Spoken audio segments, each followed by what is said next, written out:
नमस्कार, स्वागत है आपका न्यूज ब्लास्ट में। आपके साथ मैं हूं श्वेता मिश्रा। चलिए खबरों के सफर को शुरू करते हैं। फर्स्ट इंडिया की खबर का बड़ा असर हुआ है। ग्रेटर जयपुर नगर निगम के लाइसेंस शुल्क वसूली के आदेश पर यहां रोक लगा दी गई है। मुख्यमंत्री अशोक गहलोत के निर्देश पर यह बड़ा एक्शन लिया गया। यूडीएच मंत्री शांति धारीवाल ने ग्रेटर निगम के आदेश पर रोक लगाई है। मंत्री धारीवाल ने सीएम गहलोत को मामले की वस्तु स्थिति से अवगत कराया था।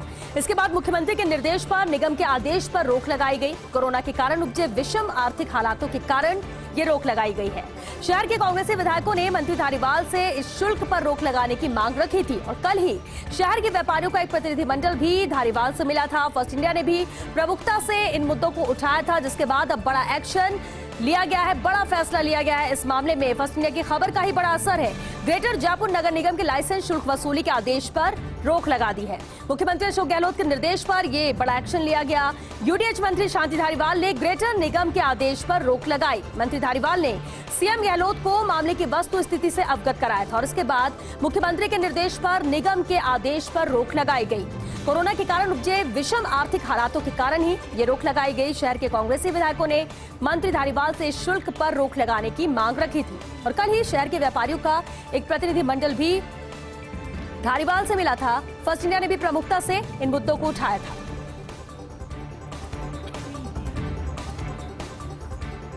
झालावाड़ जिले के बांधों में पानी की जबरदस्त आवक है।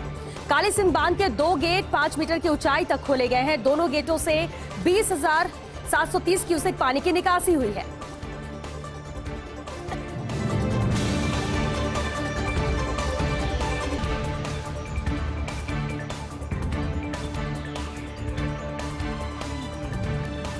दोनों गेटों से 20,730 क्यूसेक पानी की निकासी की गई। भीमसागर बांध का एक गेट खोलकर 1,000 क्यूसेक पानी की निकासी हुई। पिड़ावा का चवली बांध भी छलका है। झालावाड़ जिले में आज मानसून भी मेहरबान हुआ। सुबह किसानों के लिए अमृत रूपी बारिश भी हुई, जिसका इंतजार यहां पर किसान कर रहे थे। तो झालावाड़ जिले के बांधों में पानी की जबरदस्त आवक हो चुकी है। काली सिंह बांध के 2 गेट 5 मीटर की ऊंचाई तक खोले गए हैं। दोनों गेटों से 20,730 क्यूसेक पानी की निकासी हुई। वहीं भीमसागर बांध का एक गेट खोलकर 1,000 क्यूसेक पानी की निकासी की गई। पिड़ावा का चवली बांध भी छलका है। झालावाड़ जिले में आज मानसून मेहरबान हुआ। सुबह किसानों के लिए हुई अमृत रूपी बारिश। अब तारीख पूछना भूल गए नेताजी। बात सत्ताधारी पार्टी के महत्वाकांक्षी विधायकों की है। पिछले महीने लगातार पूछते थे मंत्रिमंडल फेरबदल की तारीख, लेकिन अब इन विधायकों ने तारीखें पूछना बंद कर दिया है। मुख्यमंत्री गहलोत की एंजियोप्लास्टी के बाद ये बदलाव आया। निकट भविष्य में अब उनको नजर नहीं आता है बदलाव और ऐसे में नए कुर्ते भी फिर से अलमारी में रख दिए गए। कल जब कुछ मीडिया कर्मियों ने इन विधायकों से पूछा आखिर कब होने जा रहा है बदलाव या विस्तार, तो बोले जादूगर की माया जादूगर ही जाने। तो ये विधायकों की जो अब तक की तैयारी थी उसको लेकर भी कह सकते हैं कि ये बयान है। अब तारीख पूछना नेताजी भूल गए हैं क्योंकि लगातार इंतजार लंबा होता जा रहा है। बात सत्ताधारी पार्टी के महत्वाकांक्षी विधायकों की हम कर रहे हैं। पिछले महीने लगातार पूछते थे कि मंत्रिमंडल फेरबदल की तारीख क्या है, लेकिन अब इन विधायकों ने तारीखें पूछना ही बंद कर दिया है। मुख्यमंत्री गहलोत की एंजियोप्लास्टी के बाद अब बदलाव आया है। निकट भविष्य में अब उनको नजर नहीं आता है कोई भी बदलाव। ऐसे में नए कुर्ते भी फिर से अलमारी में रख दिए गए। कल जब कुछ मीडिया कर्मियों ने इन विधायकों से इसे लेकर सवाल किया और पूछा कि आखिर कब होने जा रहा है बदलाव या विस्तार, तो बोले जादूगर की माया जादूगर ही जाने। आखिर कब होगी इस रात की सुबह। बात जयपुर जिला क्रिकेट संघ के विवाद की। करीब 2 साल से जेडीसीए में ये विवाद चल रहा है। 1.5 साल से तो एडहॉक कमेटी के हाथ में कमान है। बिमल सोनी व मोहम्मद इकबाल जैसे दिग्गज है जेडीसीए में। विभिन्न कार्यक्रमों में दिग्गज एक साथ मिलते हैं, लेकिन जयपुर क्रिकेट का विवाद सुलझाने में नाकाम है। कई बार हो चुकी सुलह कमेटी की बैठकें भी, लेकिन हर बार ही वादा खिलाफी हो जाती है। दिग्गजों के इस विवाद का नुकसान सीधे क्रिकेटर्स को हो रहा है, लेकिन कई बार यहाँ पर सब एक साथ भी होते हैं, लेकिन अब तक सुलह नहीं हो पाई है। सवाल ये कि आखिर कब होगी इस रात की सुबह। बात जयपुर जिला क्रिकेट संघ के विवाद की हम कर रहे हैं, जहाँ करीब 2 साल से जेडीसीए में ये विवाद चल रहा है। 1.5 साल से तो एडहॉक कमेटी के हाथ में पूरी कमान है। बिमल सोनी व मोहम्मद इकबाल जैसे दिग्गज जेडीसीए में मौजूद हैं। विभिन्न कार्यक्रमों में दिग्गज एक साथ मिलते भी हैं, लेकिन जयपुर क्रिकेट का विवाद सुलझाने में सभी नाकाम है। कई बार हो चुकी है सुलह कमेटी की बैठकें भी, लेकिन हर बार ही वादा खिलाफी हो जाती है। दिग्गजों के इस विवाद का नुकसान क्रिकेटर्स को है।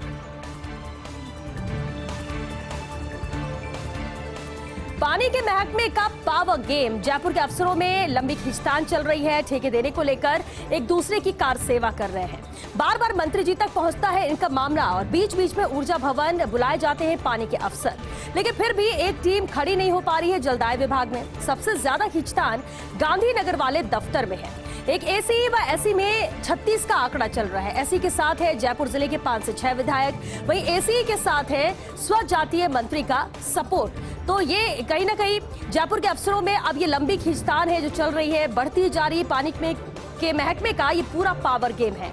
ठेके देने को लेकर ही एक दूसरे की ये कार सेवा कर रहे हैं। बार बार मंत्री जी तक पहुंचता है इनका ये पूरा मामला भी और बीच बीच में ऊर्जा भवन पानी के अफसर भी बुलाए जाते हैं, लेकिन फिर भी एक टीम खड़ी नहीं हो पा रही है जलदाय विभाग में। और सबसे ज्यादा खींचतान गांधीनगर वाले दफ्तर में है। एक एसी व एसी में यहाँ पर 36 का आंकड़ा चल रहा है। एसी के साथ है जयपुर जिले के 5 से 6 विधायक, वहीं एसी के साथ है स्वजातीय मंत्री का सपोर्ट। बसों में बेटिकट यात्रा करने पर 10 गुना जुर्माना। रोडवेज बसों में अब 2000 रुपए तक वसूली होगी। जुर्माना बढ़ाने के प्रावधान वाला बिल विधानसभा में पेश किया गया। इसके लिए रोडवेज के 1975 के एक्ट में संशोधन किया जा रहा है। इस बिल को अगले सप्ताह बहस के बाद पारित किया जाएगा। अभी बेटिकट यात्रा करने पर वसूला जाता है एक साइड के किराए का 5 गुना जुर्माना। बिना टिकट यात्रियों से रोडवेज को यहाँ बहुत ज्यादा नुकसान भी हो रहा है। बेटिकट जिस तरह से यात्रा की जा रही है, बसों में बेटिकट यात्रा करने पर 10 गुना जुर्माना हो गया है। रोडवेज बसों में अब 2000 रुपए तक की यहाँ पर वसूली की जाएगी। जुर्माना बढ़ाने के प्रावधान वाला बिल विधानसभा में पेश किया गया है और इसके लिए रोडवेज के 1975 के एक्ट में भी संशोधन किया जा रहा है और इस बिल को अगले सप्ताह बहस के बाद पारित किया जाएगा। अभी बेटिकट यात्रा करने पर एक साइड के किराए का 5 गुना वसूला जाता है। बिना टिकट यात्रियों से रोडवेज को यहाँ पर बड़ा नुकसान हो रहा है। तृतीय राष्ट्रीय लोक अदालत का आयोजन होगा कल। राजस्थान राज्य विधिक सेवा प्राधिकरण के निर्देशन में यह आयोजन होगा।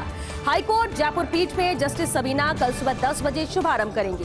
हाईकोर्ट जोधपुर पीठ में 6 और जयपुर पीठ में 5 बेंच का यहाँ पर गठन किया है।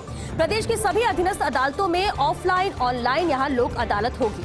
प्रदेश भर में 744 बेंचों में 2,97,183 चयनित प्रकरणों की सुनवाई होगी। लोक अदालत में चेक अनादरण, धन वसूली, एमएससीटी, वैवाहिक, श्रम नियोजन सहित बिजली, पानी व अन्य बिल भुगतान संबंधी मामलों में राजीनामे वाले प्रकरणों को भी इसमें शामिल किया गया है। तो प्रदेश की सभी अधीनस्थ अदालतों में ऑफलाइन ऑनलाइन यहाँ पर लोक अदालत होगी। हाईकोर्ट जयपुर पीठ में जस्टिस सबीना कल सुबह 10 बजे शुभारंभ करेंगी। वहीं हाईकोर्ट जोधपुर पीठ में 6 और जयपुर पीठ में 5 बेंच का यहाँ पर गठन किया गया है। प्रदेश भर में 744 बेंचों में 2,97,183 चयनित प्रकरणों की यहाँ पर सुनवाई होगी। लोक अदालत में चेक अनादरण, धन वसूली, एमएससीटी, वैवाहिक, श्रम नियोजन सहित बिजली, पानी व अन्य बिल भुगतान संबंधी मामलों में भी राजीनामे वाले प्रकरणों को इसमें शामिल किया है। निलंबित आरपीएस हीरालाल सैनी अश्लील वीडियो प्रकरण है। मामले में डीजीपी एमएल लाठर का बड़ा एक्शन है। वायरल वीडियो प्रकरण में लापरवाही बरतने वाले अधिकारियों पर गाज गिरेगी। 2 डिप्टी स्तर के अधिकारियों को यहां पर निलंबित किया गया है। 2 थाना अधिकारियों को भी डीजीपी ने निलंबित किया है। एसीपी झोटवाड़ा और सीओ कुचामन यहां पर निलंबित हो चुके हैं। कालवाड़ एसएचओ और चिताबा एसएचओ को भी यहां निलंबित किया गया। इन पर भी एक्शन हुआ है। कालवाड़ थाने में मामला जानकारी में आने के बाद भी उच्च अधिकारियों को यहां पर सूचना ही नहीं दी गई थी, तो चिताबा एसएचओ ने भी एफआईआर दर्ज नहीं की, जबकि यहां पर शिकायत पहुंची थी। तो निलंबित आरपीएस हीरालाल सैनी अश्लील वीडियो का प्रकरण है ये, जिसमें मामले में डीजीपी एमएल लाठर ने बड़ा एक्शन लिया। वायरल वीडियो प्रकरण में लापरवाही बरतने वाले अधिकारियों पर गाज गिरी है। 2 डिप्टी स्तर के अधिकारियों को निलंबित किया गया है। 2 थाना अधिकारियों को भी डीजीपी ने निलंबित किया। एसीपी झोटवाड़ा और सीओ कुचामन यहां निलंबित हुए। कालवाड़ एसएचओ और चिताबा एसएचओ को भी निलंबित किया गया है। कालवाड़ थाने में मामला जानकारी में आने के बाद भी उच्च अधिकारियों को सूचना नहीं दी गई थी, तो वहीं चिताबा एसएचओ ने दर्ज नहीं की थी एफआईआर।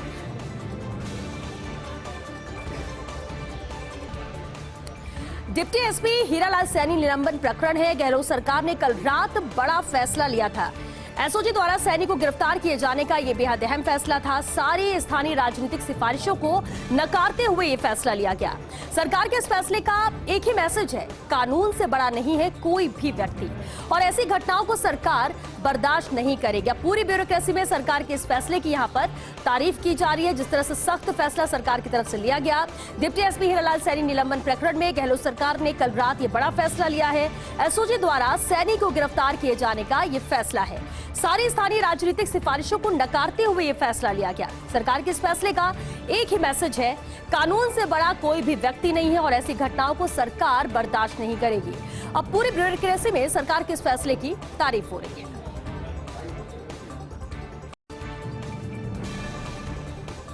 भारत और इंग्लैंड के बीच 5वां test cancel. Bharat test series में है 2-1 से आगे, लेकिन सीरीज जीत को लेकर फिलहाल असमंजस की स्थिति है। ईसीबी के एक स्टेटमेंट ने खड़े किए हैं अब कई सवाल। ईसीबी के स्टेटमेंट में शामिल वाक्य फॉरफिट द मैच ने खड़े किए हैं सवाल। स्टेटमेंट में शामिल इस वाक्य का अर्थ है भारत ने मैच गंवाया। हालांकि कुछ देर बाद ईसीबी ने एडिट कर हटा दिया था ये वाक्य, लेकिन अब पूरा विवाद आईसीसी के पास जा सकता है और ऐसे में फिलहाल तय नहीं है भारत जीता है या सीरीज ड्रॉ हुई है, अभी ये क्लियर नहीं है। लेकिन भारत और इंग्लैंड के बीच 5वां टेस्ट कैंसिल है। भारत टेस्ट सीरीज में 2-1 से आगे चल रहा है, लेकिन सीरीज जीत को लेकर ही फिलहाल असमंजस की स्थिति बनी हुई है। ईसीबी के स्टेटमेंट ने अब कई सवाल खड़े किए। ईसीबी के स्टेटमेंट में शामिल वाक्य फॉरफिट द मैच ने यहाँ सवाल खड़े किए। स्टेटमेंट में शामिल इस वाक्य का अर्थ है भारत ने मैच गंवाया। हालांकि कुछ देर बाद ईसीबी ने एडिट कर ये वाक्य हटा दिया था, लेकिन अब पूरा विवाद जा सकता है आईसीसी के पास। ऐसे में फिलहाल ये तय नहीं है कि भारत जीता है ये या सीरीज ड्रॉ हुई है। राज्यसभा में 11 अगस्त के उपद्रव की जांच के लिए समिति बनी है। राज्यसभा सभापति वेंकैया नायडू ने समिति का गठन किया। कांग्रेस और अन्य पार्टियों का समिति में शामिल होने से इनकार है। वहीं राज्यसभा में नेता विपक्ष मल्लिकार्जुन खड़गे के पत्र में आरोप है समिति का गठन सांसदों के विरोध को दबाने का प्रयास है। हंगामा करने के लिए बाहरी लोगों को बुलाने का भी आरोप लगा था। तृणमूल, माकपा, भाकपा, राजद, शिवसेना, राकपा, आम आदमी पार्टी, ये पार्टियां भी समिति के साथ सहयोग करने को तैयार नहीं है। तो इस मामले में ये सभी विपक्षी पार्टियां सहयोग के लिए कहीं से भी तैयार नहीं है। राज्यसभा में 11 अगस्त के उपद्रव की जांच के लिए समिति का गठन किया गया। राज्यसभा सभापति वेंकैया नायडू ने समिति का गठन किया। कांग्रेस और अन्य पार्टियों का समिति में शामिल होने से साफ इनकार है। राज्यसभा में नेता विपक्ष मल्लिकार्जुन खड़गे के पत्र में यह आरोप भी है समिति का गठन सांसदों के विरोध को दबाने का प्रयास है, ये आरोप लगाए जा रहे हैं। हंगामा करने के लिए बाहरी लोगों को बुलाने का भी आरोप लगा था। जिसके बाद तृणमूल, माकपा, भाकपा, राजद, शिवसेना, राकपा या आप, ये पार्टियां भी समिति के साथ सहयोग करने को बिल्कुल तैयार नहीं है। जाति आधारित जनगणना की मांग पर असमंजस में कांग्रेस है। वापस मंडल बनाम कमंडल की राजनीति में कांग्रेस फंसी हुई है और इस मुद्दे पर मंडल ब्रिगेड से जुड़ी पार्टियां भाजपा के खिलाफ मुखर हैं। उन्हें मिल गया मोदी सरकार का विरोध करने का मुद्दा। कांग्रेस की दुविधा बढ़ी है। वीरप्पा मोइली की अध्यक्षता में यह समिति जाति आधारित जनगणना से जुड़े मुद्दों का अध्ययन करेगी। तो ये समिति अध्ययन करेगी, लेकिन इस मुद्दे पर अब मंडल ब्रिगेड से जुड़ी पार्टियां भाजपा के खिलाफ मुखर होती नजर आ रही है। जाति आधारित जनगणना की मांग पर कांग्रेस अब असमंजस में है। वापस मंडल बनाम कमंडल की राजनीति में कांग्रेस यहां पर फंसी हुई है और इस मुद्दे पर मंडल ब्रिगेड से जुड़ी पार्टियां भाजपा के खिलाफ मुखर है। उन्हें मोदी सरकार का विरोध करने का एक अहम मुद्दा मिल गया है। कांग्रेस की दुविधा बढ़ी है। वीरप्पा मोइली की अध्यक्षता में समिति जाति आधारित जनगणना से जुड़े मुद्दों का अध्ययन करेगी।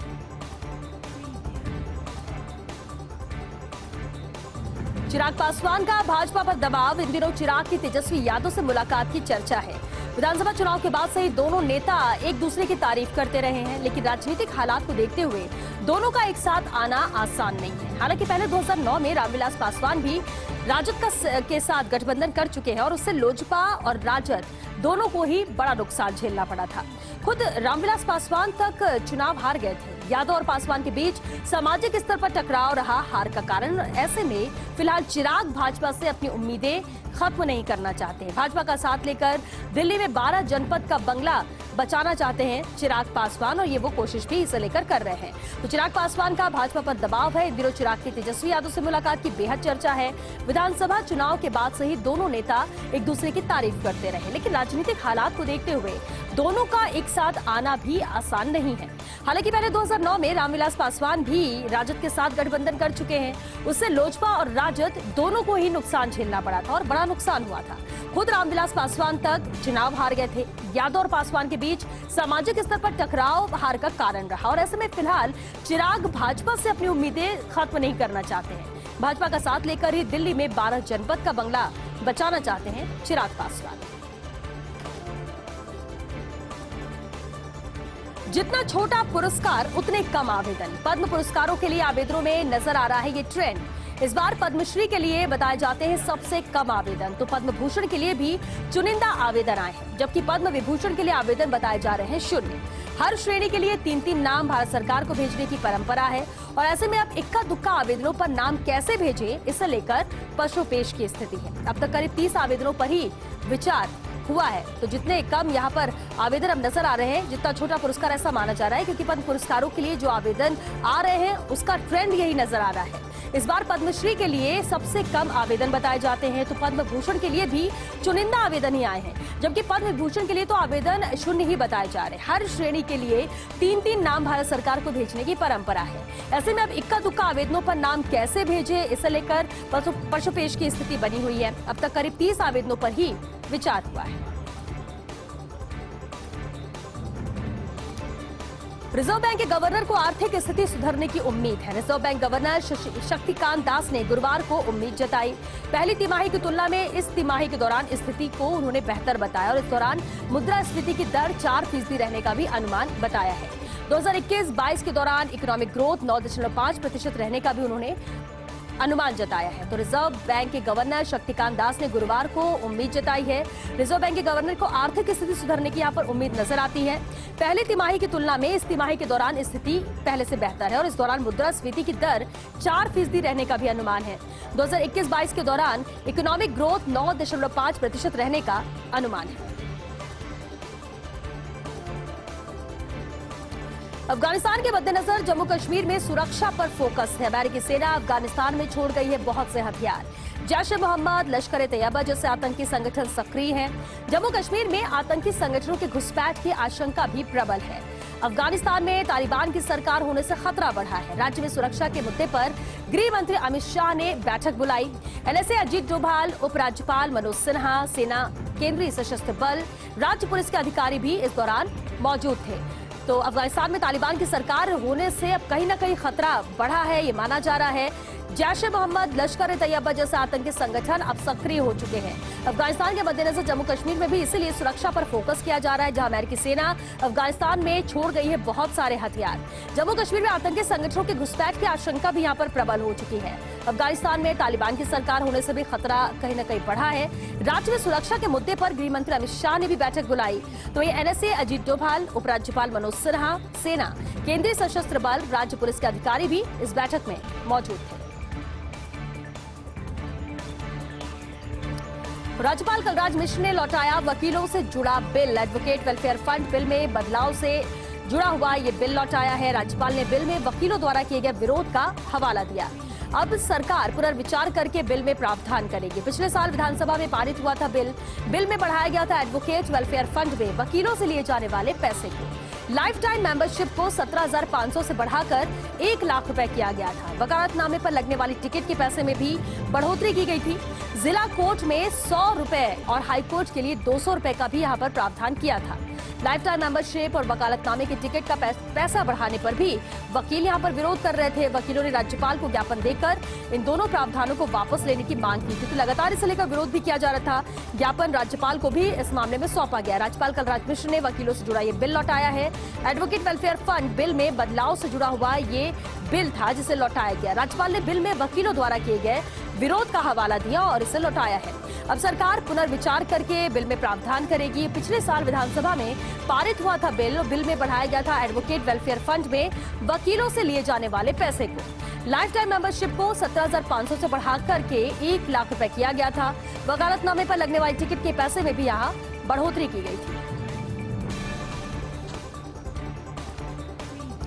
गणेश चतुर्थी पर घर घर विराजे प्रथम पूज्य भगवान गणपति। सुखकर्ता, दुखहर्ता, विघ्न विनाशक विनायक की यहाँ पूजा अर्चना हो रही है। मुख्यमंत्री अशोक गहलोत ने भी प्रदेशवासियों को गणेश चतुर्थी की बधाई दी। कहा, विघ्नहर्ता, मंगलकर्ता भगवान गणपति सृजनात्मक कार्य करने की प्रेरणा देते हैं। कोई भी नया काम शुरू करने से पहले गणेश जी की आराधना से आगे आने वाली बाधाएं दूर होती हैं। इस पावन पर्व पर देश एवं प्रदेश में शांति, सद्भाव और समृद्धि की कामना है। प्रदेशवासियों से अपील है कि वे कोविड संक्रमण से बचाव के दृष्टिगत सोशल डिस्टेंसिंग बनाए रखें। कोविड प्रोटोकॉल की पालना करते हुए परिवार के साथ हर्षोल्लास पूर्वक त्योहार को मनाएं।